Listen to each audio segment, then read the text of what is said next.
Welcome to the next episode of Manrina's Mentorship podcast.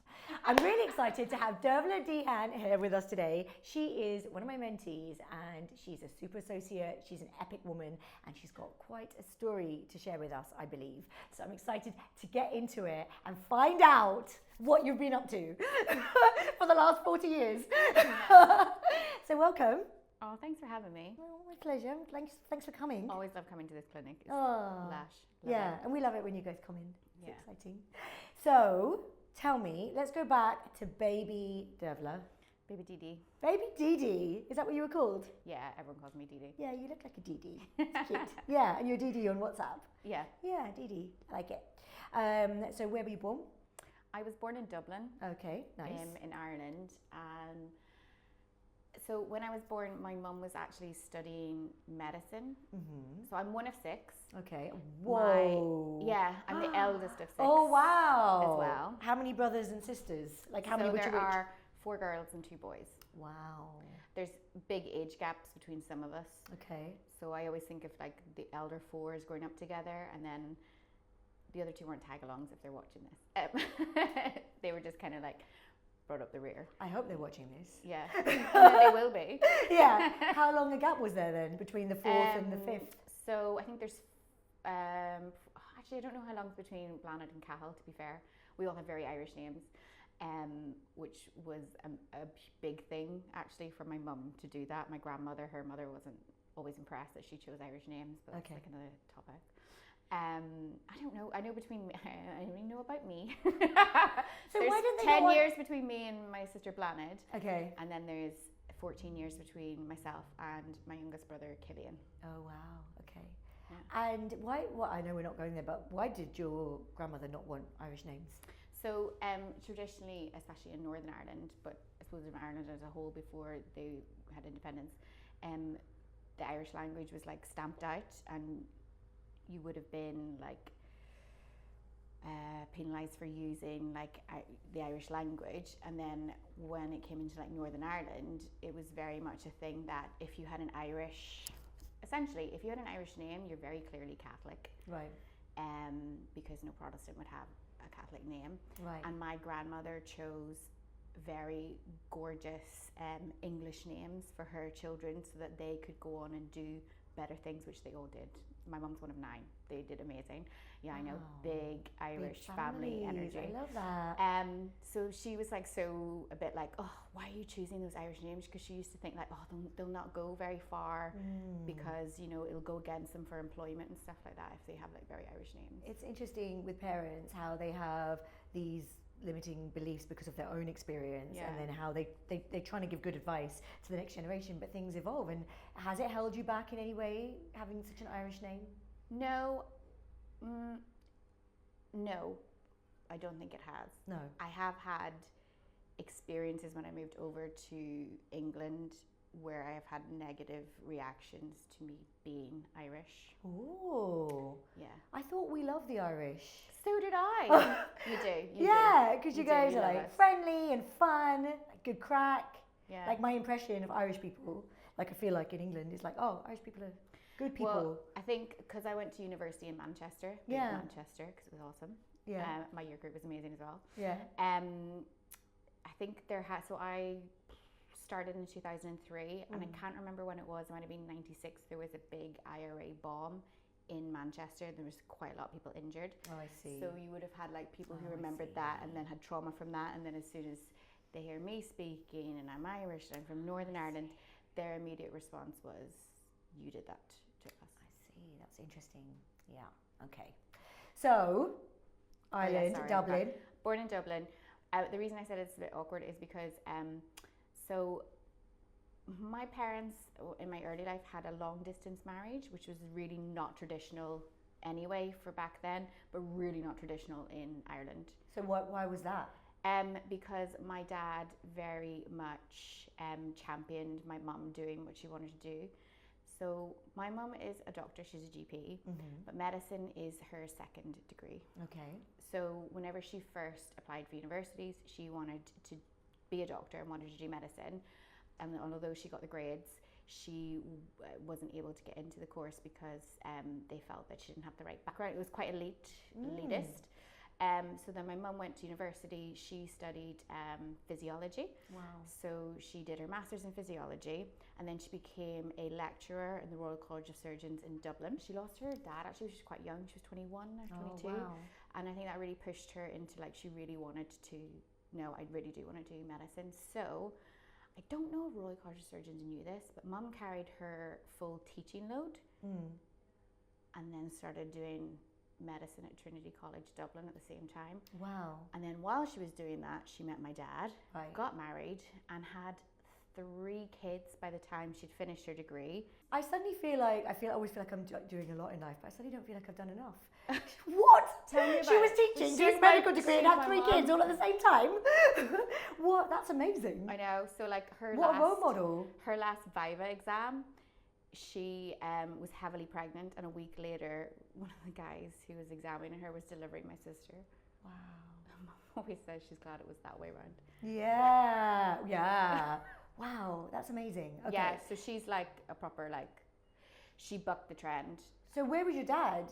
Dad was in Wexford with us, getting us up in the morning, getting us fed, getting us dressed, getting us out to the childminder. The 3 kids that she'd had while she was studying, then they came to your dad to bring up while she carried on. Well, no, doing- it's not like we weren't in contact, and I'm obviously, I don't remember that wee bit that well because I was a little baba. You were But little. I do know that my uncle Brendan used to live in Dublin, and he used to drive my mum down every weekend so that she could spend some time with us, and then used to drive her back up again.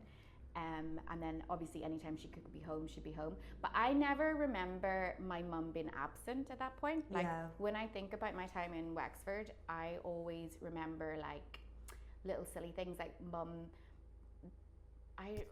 So I remember her once having like a sore throat, and I remember a particular jumper she used to wear, and I remember like soft like furnishings that I used to love lying on to fall asleep on, and I remember her in the kitchen and me hiding like sweets in like a little thing, like jelly tots in like a little thing, and I remember my mum being there, and I don't know if she knows that, because I feel like she probably felt there was a huge distance. I think you've just told her. Yeah. Right? Yeah. Mum?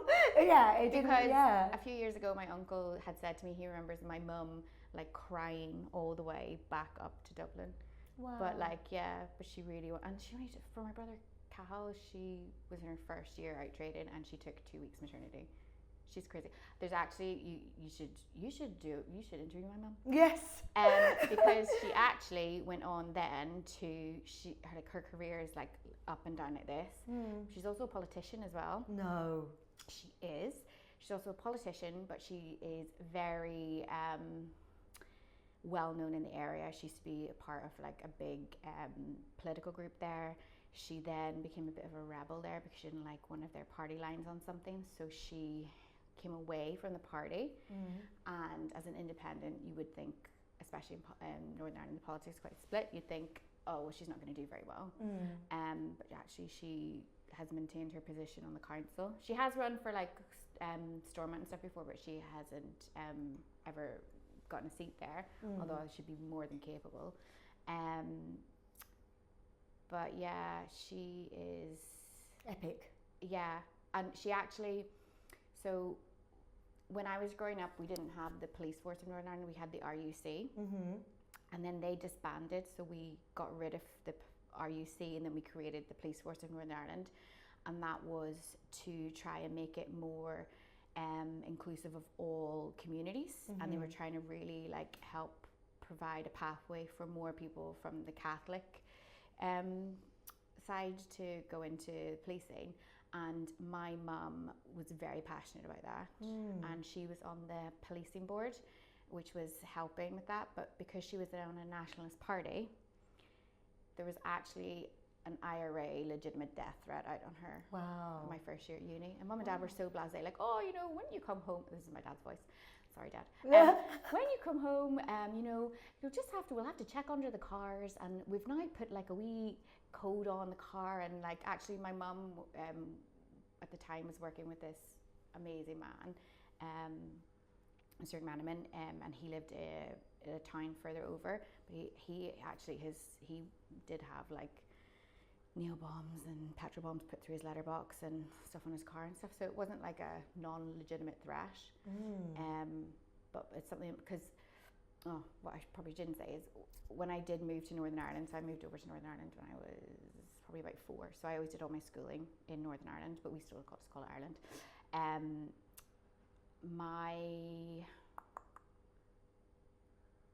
Where we lived was a place called Omagh in County Tyrone. You may or may not know, but there was one of the largest losses of life of the Troubles in my town in Omagh. And actually, my dad parked behind the car not that long before it went up. There's a story with that. But my mum actually was working because she's a doctor. So my mum had to treat, she was on call as a GP. So she wasn't at the hospital, otherwise she would have been there. But she was treating the non-urgent cases, so like perforated eardrums and stuff, and like clean wounds and things like that. But then she also had to go over to the crisis centre, and she had to deal with families who were waiting to identify people. So I think that hit hard. Even her like family were like, Joe, like you need to like protect yourself, like it's not worth it. But Mum was very steadfast in her principles, so that's something she does. So then you decided to become a dentist? Yeah, by accident. So tell me about that. So I actually love history, and I always wanted to be, I think, an archaeologist. I love history too. I'm obsessed with history. Yeah. I just love stories. I love storytelling. Yeah. That's why I talk loads. And everyone in my family is medical. So we've got, on my mum's side, we've got optometrists, we've got pharmacists, we've got doctors, we've got nurses, we've got dentists, and on my dad's side we've got dentists and stuff as well. And then my dad's an engineer, and then we've got loads of engineers and stuff as well. And I knew I liked biology and stuff, but I knew I didn't want to be a doctor because I looked at how hard my mum worked. This is making me laugh now. I was thinking like, no, I want a really nice 9-to-5 job. That's not how I work now. I didn't want to do pharmacy because I was like, oh, I'm really not good with like mathematics and chemistry. Optometry, there's loads of physics in that, can't do that. But I loved history, so I was like, I'm probably going to be an archaeologist. Maybe I was looking at environmental health officer because one of my cousins does that, and he does really well. And but I had to arrange my work experience, and it was like 2 nights before or like a week before, and I was like, oh no, I'm going to get into trouble with school. And I remember being at my grand's house or something, and my aunt was like, what about dentistry? She was a dentist, and I was like, oh, and then you don't want to be rude and be like, no, that's gross. Yeah. She was like, no, let me sort it. And then like within days, she had sorted me to, I don't even know if we'd be allowed to do this now. So she was a community dentist.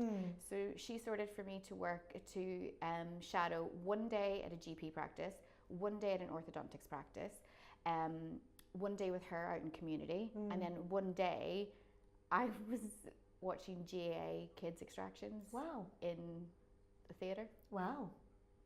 And I was like, whoa, there is so much more to this. Yeah, you loved it. And I was like, oh my God, but it is medicine as well, but it's not, because I'm very practical. I'm a very hands-on person.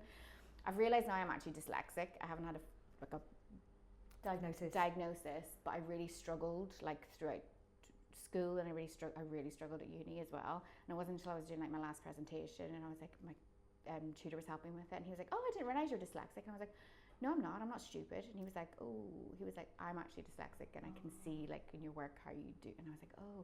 And he was like, do you struggle with X, Y, Z? And I was like, yeah. And he was like, you should go get help from the student union. I went, and I had to do a pre-assessment, and they were like, yeah, you probably are dyslexic, but you're so close to finishing, it wouldn't cost us to like do anything about it. Yeah, fine. So I was like, okay, cool.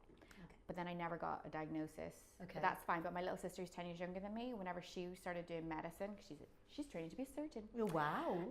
She went through the process of, she was struggling, and she was like, oh, my tutor thinks I'm dyslexic. And I was like, get the test. Yeah. Get the test, do it. You might be. If you are, get it. Because I wish I'd had it. And then she was dyslexic. And then that's really helped her as well. Yeah. So, yeah. So then dental school, where was that? Manchester. Oh wow, why Manchester? Didn't get the grades for Northern Ireland. I'm a homebody. I did not think I'd leave little Northern Ireland. Yeah. Manchester, I thought if I was going to leave Ireland, I would go to Scotland. So Glasgow was like my second choice. But when I went to the interview in Manchester, I absolutely loved it. Oh. But it was a wee bit scary. How was dental school? Dental school was good. Our year was very, very good. I think we were the first year in living history at that time where we all passed. All graduated. I did struggle though. I do think, I remember my first year, people used to think I was like a really laid back kind of person. But I've always been like, I like to be the best. You do it in a really, you make it look easy, but what you're doing is not easy. No, it doesn't feel easy. And I remember I like had fun in my first year and I passed and I was like, thank God I passed. Like, right, this year I'm gonna knuckle down and I'm absolutely gonna smash it. I'm gonna be pushed to be like top of the class, whatever. And we had negatively marked questions. And I went in and I remember my sister was over visiting and we had to go get your results. You had to like, nothing was online. You had to go like, get the bus in, like, look at the board. And I remember like going down and I failed by 0.6%. Oh no. And first year? No. Second year? Second year, my first semester. Yeah. Of second year, my first term. And Fine. I was like, no, they were really strict. So like, then what, pass, fail, viva, or you had to retake the exam, so or retake the year? I had to have, I wasn't allowed to fail any other tests. Okay. Ever. Fine. You weren't going to. But I had to have a massive meeting. And it was the head of medicine at the time. And because the medics and dentists were merged together for the first 2 years and then we went to dental school in the third year. They've changed it now, which is good. But he was like, oh, come on in and what's your name and how do you say that name and whatever. Sit down. And he was like, okay, so what's going on here? You're not working hard enough here, whatever. And then I'm like in bits because I'm like, I can't work any harder. Like even my classmates were like, well, just work harder. And Isn't that where you needed your dyslexic diagnosis? Probably. Yeah. But it wasn't until later. But I was like, no, I'm working really, really hard. And then he was like, okay, well, I've got your test paper. So he pulled it out and he started going through it and then he just started laughing at me. And I was like, what? And he was like, you've answered every single question. Oh, you weren't meant to. And I was like, well, yeah, because I studied really hard and I feel like I can do all of this. And he was just like, and I was like, and I just used, and I feel like I could answer all these questions. He was like, yeah, you failed by like 0.6% on a negatively marked question and you answered every question. That's your problem. He was like, you're aiming for 50. So the rest of my school year, I'm not even joking, every single test I sat, I would sit down, answer every question and then count up, and then I would go out and I erased my answers and I was aiming for 50 and no more. Yeah. For the rest of my school year. Wow. And I think some of my tutors are a bit like, I don't understand how you're not doing really well in your exams. I'm like, I'm passing. Yeah. That's all I need to do. Yeah. I just need to pass. Yeah. I just need to get the degree. I just need to pass. Yeah. Everything else doesn't matter. Yeah. So then what? Then I went to Belfast for VT. It was called VT then. Yeah. That was a crazy year. So Belfast was still fee per item, although England had already switched to the current contract. But I, instead of moving in with like young professionals or people my age, I decided to live with my nanny Deirbhle, who is now sadly passed. Oh, but that's nice. She lived on her own in Belfast in a flat, and she had early signs of dementia, and she really didn't want to leave her flat, and she really didn't want to leave her home, and my parents were like, do you mind just if you live with her, but we can say that it's, you know, it's for you. It's for you, and you can live with her, and then, you know, just keep an eye on her and make sure everything's okay. And it was fairly stressful. I mean, at some points she would not know who I am and come into the room crying, looking for her parents, or if I tried to wash my clothes, she'd be like, I didn't put this wash on, and she'd get very confused. If I had certain foods in the house and she didn't, she I don't know why I'm laughing, she was clinically blind, so she had like this massive magnifying glass, and she used to constantly be like looking at stuff in the fridge, and I'd have like curry paste, and she'd be like, what is this? And thinking it was jam, she's going to put it on her toast. So it was, bless her. But it was actually so sweet, because I feel like I got to know a part of my nanny Deirbhle that I wouldn't have known if we hadn't lived together for that short while, because she would tell me all these stories about her growing up and different things, and she used to tell me like, oh, don't settle down now, go out, have as many like boyfriends as possible, and like live the life, and you don't need to marry early, and you don't need to, because she actually didn't get married until she was 33, although she'd never admit she was 33, which for then was quite old to start having kids. Are you married to your partner now? Yeah, married to Yeah. Becky. So we've been married for, oh my gosh, sorry babe. We've been married since 2018. 2018, so Okay, it's 7 long a bit time. years. So how did you meet her? So we met through football. Okay. So I always wanted to play football. Wasn't really accessible growing up.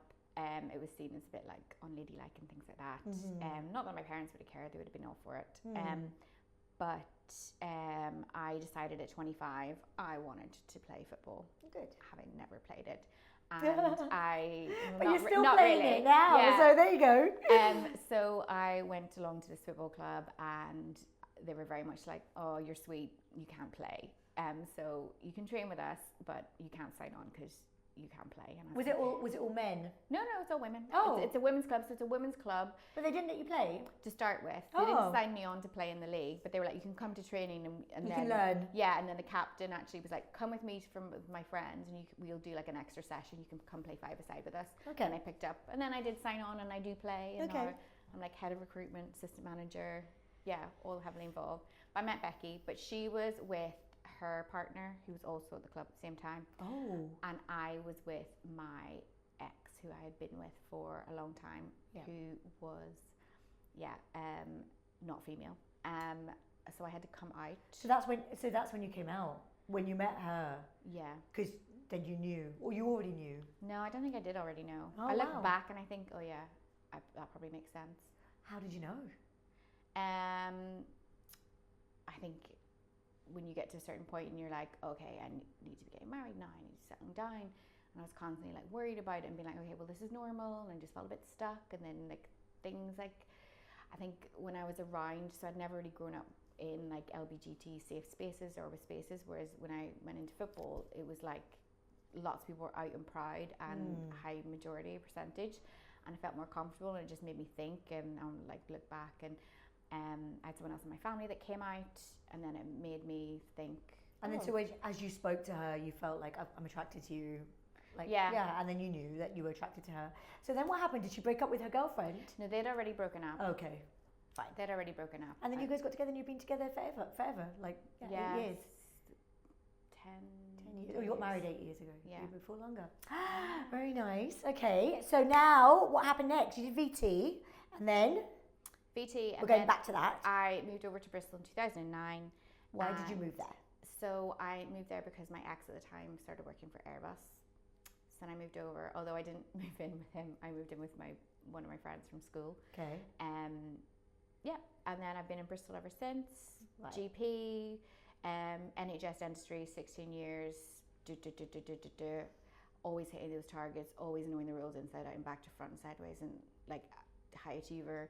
Do you feel like you found your space? Because you really are a very high achiever. Like, you're the definition of a super associate, the way that you run your practice within a practice. Have you found your thing? Do you feel like dentistry's your thing? I mean, I was going to quit dentistry before COVID. Oh. Definitely.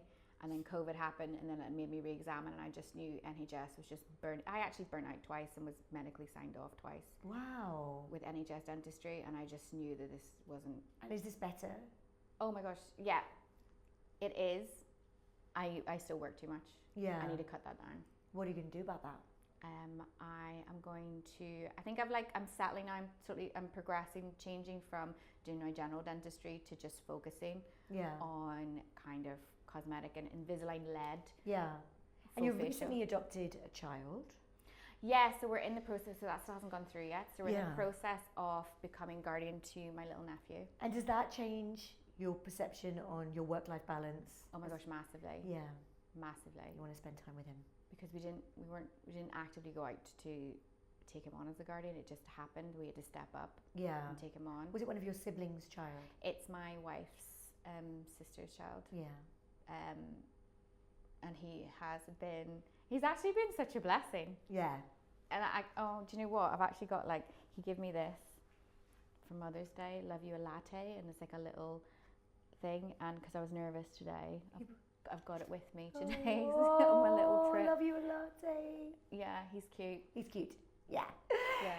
And then you joined my mentorship program. Oh yeah, that was huge. How's that been going for you? Oh, amazing. So I've always felt that I have been people don't realize how ambitious I am and how strategic I am in certain things, because I think I come across as very like laid back. Well, I don't know, maybe I don't.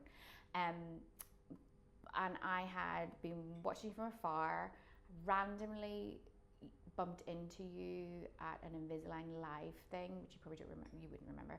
And I remember thinking like, oh, I was expecting you to be like very like, look at me kind of Why thing. does everyone think I I'm know. like that in real life? I obviously come across like that online. No, but you don't. So we're like, that has to be fake. No one can be that nice. And not unfortunately. Fortunately for us, you're very, very nice. So I, whenever I saw the mentorship thing, and then connected in different ways, I was kind of steered towards your mentorship as well. So I thought that was really good. What it has done is it's helped me focus on my career goals, and also I have learned that I don't need to wait to be noticed for what I'm doing. No.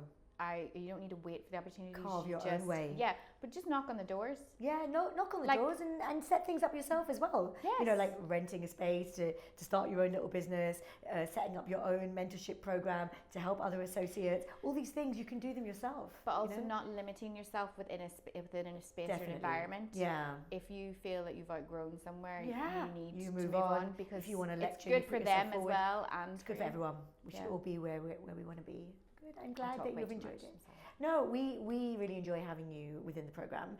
Because you've got this great energy and you've got great ideas and you share them, and you're not scared to talk, which is really helpful. And I hope it's a safe space where everyone feels like they can interact. So. And so you're a valuable member for us. So I love having you there. And you're joining Designing Smiles later this year. So I'm excited to have you. I'm very excited about that. That's going to be great. I can't believe this half an hour has really flown by. I feel like I want to go so much deeper into everything that we talked about, but it was a really lovely kind of outline of your journey so far, and the fact that there's just so much more to come. Like, we're in our 40s now, right? So we've got we're in our era of let's just make things happen. Whatever we want to make happen right now is where we make it happen. We've got enough experience to do it. We've got the connections to do it. It's our time. Do you have a piece of advice that you could give to our listeners, if there was one thing that you'd like to share? I would say, do you know what? Find your niche. Dentistry is so vast, and we put so much pressure on ourselves to be, because we're all perfectionists as dentists, we put so much pressure on ourselves to be the best at everything. You don't have to. Yeah. If you're not good at root canal treatments, you don't need to do them. You can diagnose them, and then you can send them to someone who can do it. That's better for your patient.